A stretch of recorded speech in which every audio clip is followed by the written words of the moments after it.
Jessica Danielson is a beautiful 30-year-old young woman with her whole life still ahead of her. She's had a lot of time to think about what she wants to do in her future, more than most of us.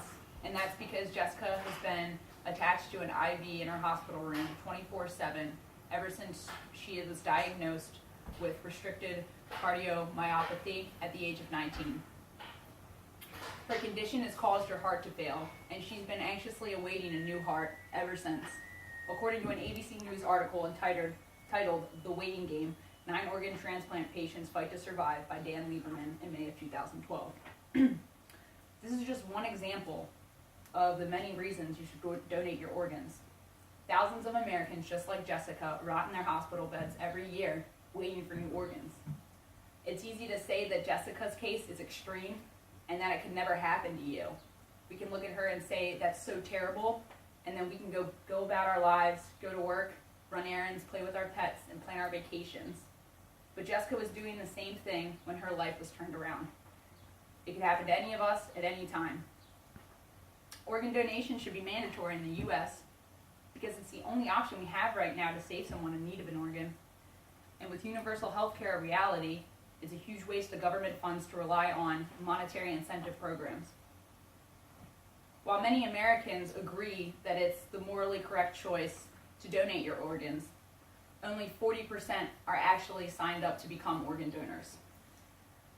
There's over 110,000 Americans currently on organ donation waiting lists, and those numbers pile up each year.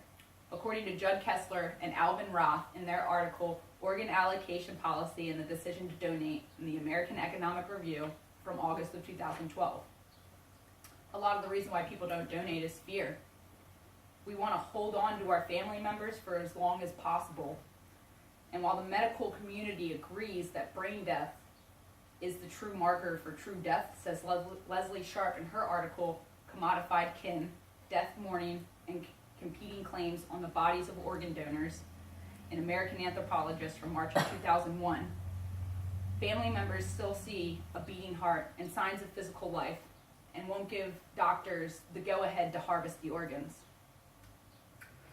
Transplanted organs need to be moved into new bodies within a few crucial hours after the time of death in order for them to take to their new bodies. The more alive an organ is, the more successful the transplant will be. It is the only option for an individual looking for a new organ, as the medical community is still decades away from laboratory-grown organs. The DMV makes this a very simple process to become an organ donor because they want to encourage people to do so. Other countries, such as Singapore and Spain, which has the highest rate of deceased organ retrieval in the world, according to Kessler and Roth, have adopted opt-out programs for their countries. Citizens are automatically registered into an organ donation bank and have to decide to not be a part of that program. This creates a moral dilemma and thus increases the amount of citizens involved in organ donation. In America, we have to rely on monetary incentive programs to convince people to give their organs to people in need. Gary S. Becker and Julio George Elias, in an article entitled Introducing Incentives in the Market for Live and Cadaveric Organ Donations from the Journal of Economic Perspectives in the summer of 2007, present a plan to all but eliminate these huge waiting lists and increase the cost of transplant surgeries by 12%. They tell us that the average cost of a kidney transplant surgery is $160,000. That makes that 12% increase over $19,000. David Howard, in an article entitled Producing Organ Donors in the Journal of Economic Perspectives from the summer of 2007, critiques these monetary incentive programs. He says that offering families money for their deceased ones' organs is going to offend them.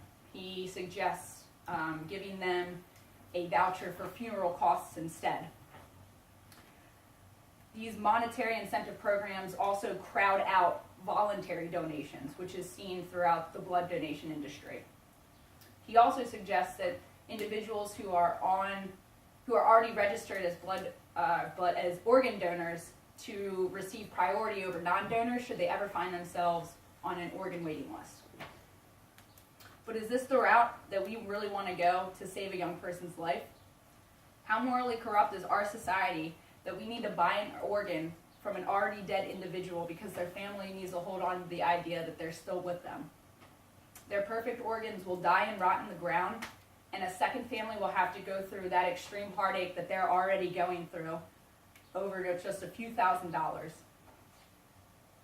Currently, the U.S. debt is around $19 trillion, and Congress is scrambling every year just to shave off a few billion of that debt. They nickel and dime all their programs left and right, and while a 12% increase in transplant costs doesn't sound like much, it can add up over time. Unfortunately, this is really our only option right now. How much more time and money do we need to spend before we can adopt programs like Singapore and Spain's? When half of those 110,000 individuals die waiting for a new organ, or when you or your family members become one of those individuals. Please go to the DMV and register yourself as an organ donor. Don't put this country into further debt. Don't make organ donation, organ selling. Do the right thing and give people like Jessica the life that they've been waiting for. Thank you. Good job. All right.